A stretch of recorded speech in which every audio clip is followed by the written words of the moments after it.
Hello my dear students, welcome to your master chem channel. कैसे हैं प्यारे बच्चों? Very good. तो आज मैं Amla Shankar Yadav master chem channel की तरफ से क्लास 12 के बच्चों के लिए अल्कोहल, फिनाल और ईथर चैप्टर से वीडियो लेके आए प्यारे बच्चों। यह वीडियो आखिरी वीडियो है। आज के बाद यह चैप्टर खत्म हो जाएगा, समाप्त हो जाएगा, एंड हो जाएगा। और आज के वीडियो हमारा डिस्कशन होगा प्यारे बच्चों यूजेज ऑफ ईथर्स। देखिए, डीप में जाइए तो कुछ ऑब्जेक्टिव क्वेश्चन मिलते हैं बोर्ड के हिसाब से, वो मैं आपको बताते जाऊंगा। कुछ ऐसे क्वेश्चन से आए हैं यूजेज ऑफ ईथर में जो कि बिल्कुल बोर्ड के हिसाब से हैं। अब जब मैं पढ़ाने लगूंगा तो वो पॉइंट आपके सामने रखूंगा, कौन बोर्ड का है आपको नोट करते चलना है। ये साधारण कोई वैसा यूजेज नहीं है, काफी ब्रॉड में यूजेज है। तो यूजेज ऑफ ईथर कहाँ कहाँ है, कौन कौन सा ईथर है, किस फील्ड में उसका यूज किया जाता है, ये चीजें प्यारे बच्चों आपको यहाँ पर नोट करनी है। तो ये मेरा लास्ट वीडियो है अल्कोहल, फिनाल एंड ईथर का। आज के वीडियो में हमारा डिस्कशन होगा यूजेज ऑफ ईथर। तो चलते हैं प्यारे बच्चों, कलम कापी लेके तैयार हो जाइए। Very good. हाँ तो प्यारे बच्चों, अल्कोहल, फिनाल, ईथर का लास्ट चैप्टर लेक्चर नंबर 42 है। लेक्चर नंबर 42 है अल्कोहल, फिनाल और ईथर का uses of ether. Uses of ether में पॉइंट वाइज आप नोट करते जाने प्यारे बच्चों क्या है। देखिए, ethers are widely used as solvent. Ether का यूज कहाँ किया जाता है? सॉल्वेंट के रूप में। सॉल्वेंट के रूप में प्यारे बच्चों किया जाता है, विलायक के रूप में, सॉल्वेंट के रूप में, both in laboratory and industry. Laboratory में भी और इंडस्ट्री में भी इसको सॉल्वेंट के रूप में यूज किया जाता है। काफ़ी चीज़ें इसमें घुल जाती हैं। क्यों भाई? Because of their almost inert nature and good dissolving power. प्यारे बच्चों, मैंने पहले पुराने वीडियो में पढ़ाया है कि ईथर केमिकली लगभग इनर्ट होते हैं। कुछ इनकी रिएक्शन हमने दिखाया था, क्योंकि ऑक्सीजन पर लोन पेयर इलेक्ट्रॉन होते हैं, वैसे केमिकली इनर्ट होते हैं और इनकी एक अच्छी डिजॉल्विंग पावर है, इसलिए इनको सॉल्वेंट के रूप में यूज किया जाता है। चलिए पॉइंट नंबर 2 में देखते हैं। पॉइंट नंबर 2 में सेकेंड में, ethers are used as an industrial solvent for oils, resins, gums. Industry की माने, अगर इंडस्ट्री की माने तो इंडस्ट्रियल सॉल्वेंट के लिए आयल को घोलने के लिए रेजिन्स हैं, गम्स हैं, उनके लिए इसको सॉल्वेंट के रूप में यूज किया जाता है। किसके लिए? आयल के लिए, रेजिन के लिए, गम के लिए। थर्ड पॉइंट प्यारे बच्चों, ethers are used as an extracting solvent in laboratory and industry. Laboratory में सॉल्वेंट एक्सट्रैक्शन और इंडस्ट्री में भी सॉल्वेंट एक्सट्रैक्शन के रूप में ईथर का यूज किया जाता है प्यारे बच्चों। चौथा पॉइंट देखिए, ethers are used as a reaction medium for carrying out lithium aluminium hydride reductions and also for the preparation of Grignard reagent and other organometallic compounds। प्यारे बच्चों, ईथर का यूज ग्रिगनार्ड रिएजेंट और अन्य organometallic compound बनाने में किया जाता है, और यह लिथियम एल्युमिनियम हाइड्राइड के प्रेजेंस में ईथर को रिएक्शन मीडियम के रूप में इस्तेमाल करते हैं। आगे क्या है point? Ethoxy ethane. Ethoxy ethane, ethoxy ethane मतलब क्या प्यारे बच्चों? ये है CH3 CH2O CH2 CH3। Ethoxy ethane है, मतलब डाई एथिल ईथर।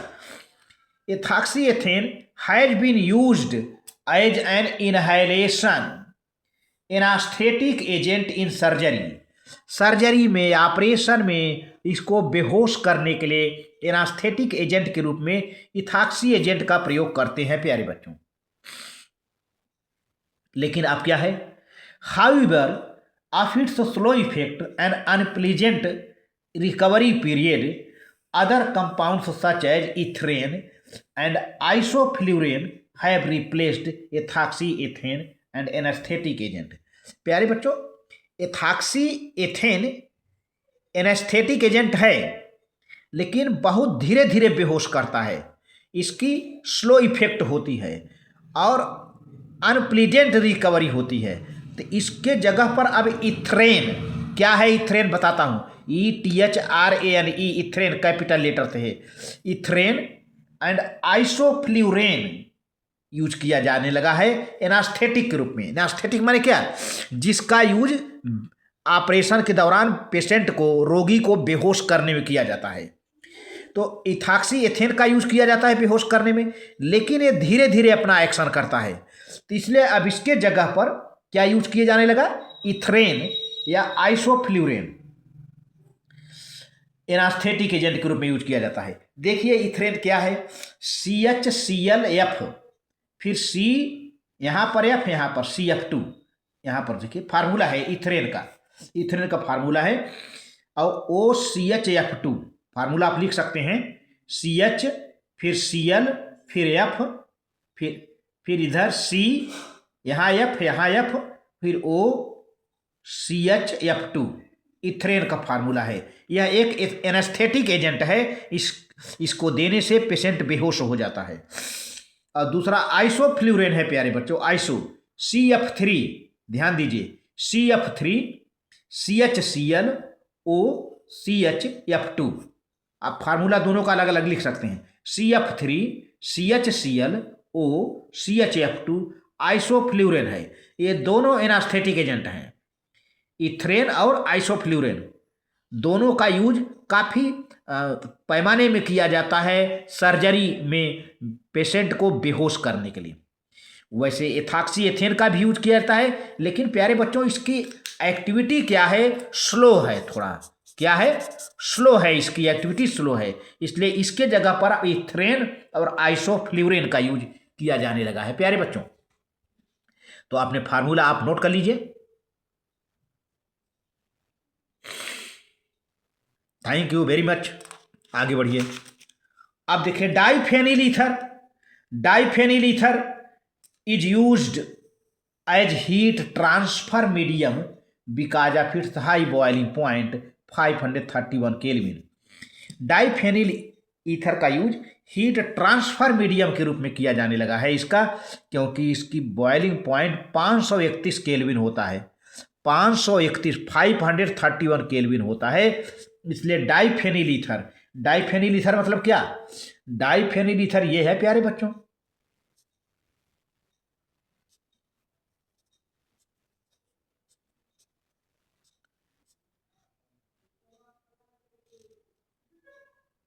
ये डाइफेनिल ईथर है।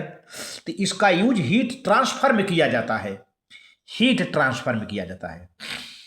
7th point, a number of naturally occurring phenols and ethers particularly ring substituted anisoles used as flavouring agent. स्वाद में बहुत से नेचर में पाए जाने वाले फेनॉल या रिंग सब्स्टिट्यूटेड एनिसॉल, इनका यूज फ्लेवर को, स्वाद को बढ़ाने में किया जाता है। As in perfumes because their pleasant odour, perfumes में, परफ्यूम्स जिसे इत्र कहते हैं, इत्र, इत्र बनाने में नेचुरल फेनॉल, एनिसॉल इनका यूज किया जाता है, क्योंकि इनका जो ऑडर है, स्मेल है, काफ़ी प्लीजेंट होता है, प्यारा होता है। Some important phenols and ethers which are used in perfumes as flavoring agent are, देखिए यहाँ पर कुछ में इम्पॉर्टेंट नेचुरल फेनॉल और ईथर्स जिनका यूज परफ्यूम्स बनाने में और फ्लेवरिंग एजेंट के रूप में किया जाता है, उनका नाम इस तरह से है। देखिए एनीथॉल, ANETHOL आप नोट कर सकते हैं, एनीथॉल, ANETHOLE, एनीथॉल, ए कॉन्स्टिट्यूएंट ऑफ एनाइसेसीड, एनाइसेसीड, एनाइसेसीड का एक पार्ट होता है।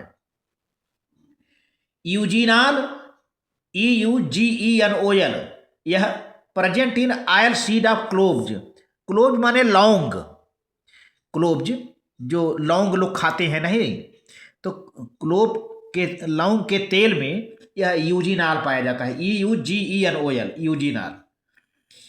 और तीसरा है प्यारे बच्चों vanillin, VANILLIN, vanillin present in oil of vanilla bean, vanilla एक पौधा होता है, वनीला बीन के तेल में इसकी मात्रा वैनिलीन की पाई जाती है प्यारे बच्चों।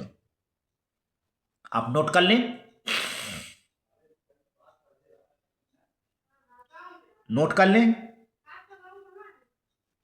नोट कर लिया प्यारे बच्चों? Very good. ठीक है, आगे बढ़ते हैं। और लास्ट है प्यारे बच्चों thymol, THYMOL, thymol, present in thyme and mint, mint माने पुदीना, पुदीना, पुदीना इनमें पाया जाता है। अब इसका देखिए सबका हम फार्मूला, जो एनीथाल है, यूजिनाल है, वैनिलीन है, थाइमाल है, सबका फार्मूला भी मैं लिख दे रहा हूँ, आप नोट कर सकते हैं। देखिए एनीथाल, एनीथाल का फार्मूला देखिए, ये बेंजीन रिंग है, OH है, CH डबल बॉन्ड CH3, आप नोट करते चले एनीथाल का फार्मूला, जिसका हमने बता दिया है यूज। और दूसरा है प्यारे बच्चों यूजिनाल, EUGENOL, यूजिनाल का फार्मूला ये है, देखिए बेंजीन रिंग है, बेंजीन रिंग है, OH है, OCH3 है, फिर CH2 CH double bond CH2, ये हो गया। तीसरा है वैनिलीन, वैनिलीन जो कि वनीला के पौधों में पाया जाता है, वैनिलीन, ये बेंजीन रिंग है, OH है, OCH3 CHO है। ठीक है, वेरी गुड। चौथा है लास्ट थाइमाल, THYMOL, थाइमाल, जिसका हमने भी बताया था, मिंट पुदीना वगैरह में पाया जाता है। ये बेंजीन रिंग है, OH है, CH फिर थ्राइस, सॉरी CH फिर ब्रैकेट में CH3 ट्वाइस, 2 बार है, 2 बार CH यहाँ लगा है कार्बन से, है ना, तो CH3 ट्वाइस है और CH3 यहाँ पर है, थाइमाल है। आप फार्मूला नोट कर सकते हैं। एनीथाल ये है, यूजिनाल ये है, वनीलिन ये है और थाइमाल ये है, आप नोट कर लीजिए।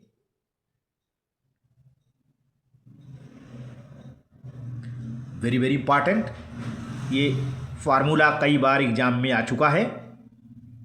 और एंड चैप्टर, अब मेरा अगला चैप्टर होगा प्यारे बच्चों aldehyde, ketones and carboxylic acid. अगला वीडियो हम आपको भेजेंगे, बोर्ड का एग्जामिनेशन आ रहा है, अगला वीडियो मैं एल्डिहाइड, कीटोन और कार्बोक्सिलिक एसिड का जल्द भेजूंगा प्यारे बच्चों। Thank you very much.